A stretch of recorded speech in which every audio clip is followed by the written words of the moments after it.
ഇന്ന് ഞാനൊരു ആത്മകഥ വായിക്കാൻ പോവുകയാണ്. ഡോക്ടർ APJ അബ്ദുൽ കലാമിൻ്റെ അഗ്നിച്ചിറകുകൾ, വിങ്സ് ഓഫ് ഫയർ, കടപ്പാട്, DC ബുക്സ്. അത് പല ഭാഗങ്ങളായിട്ടാണ് വായിക്കാൻ പോകുന്നത്.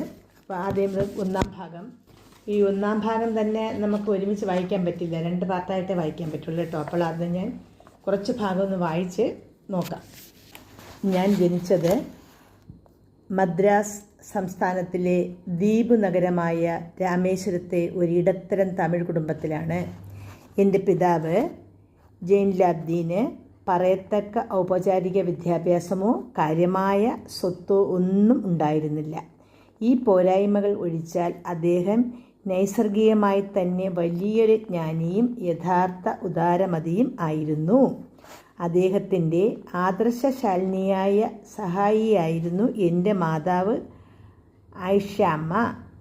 അവർ ഓരോ ദിവസവും തീറ്റിപ്പോറ്റിയിരുന്നവരുടെ എണ്ണം ഞാനിപ്പോൾ ഓർക്കുന്നില്ല. എങ്കിലും പുറത്തുനിന്ന് ഞങ്ങളോടൊപ്പം ഭക്ഷണം കഴിച്ചിരുന്നവരുടെ സംഖ്യ ഞങ്ങളുടെ കുടുംബത്തിലെ എല്ലാ അംഗങ്ങളുടേതിലും കൂടുതൽ ആയിരുന്നു എന്ന് എനിക്കുറപ്പായി പറയാൻ കഴിയും.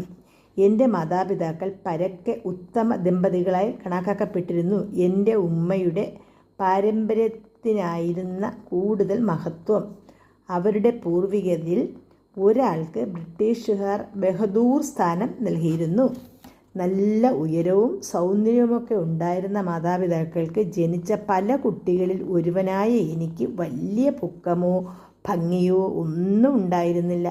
19-ാം നൂറ്റാണ്ടിൻ്റെ മധ്യത്തിൽ നിർമ്മിച്ച പൂർവിക ഭവനത്തിലായിരുന്നു ഞങ്ങളുടെ വാസം.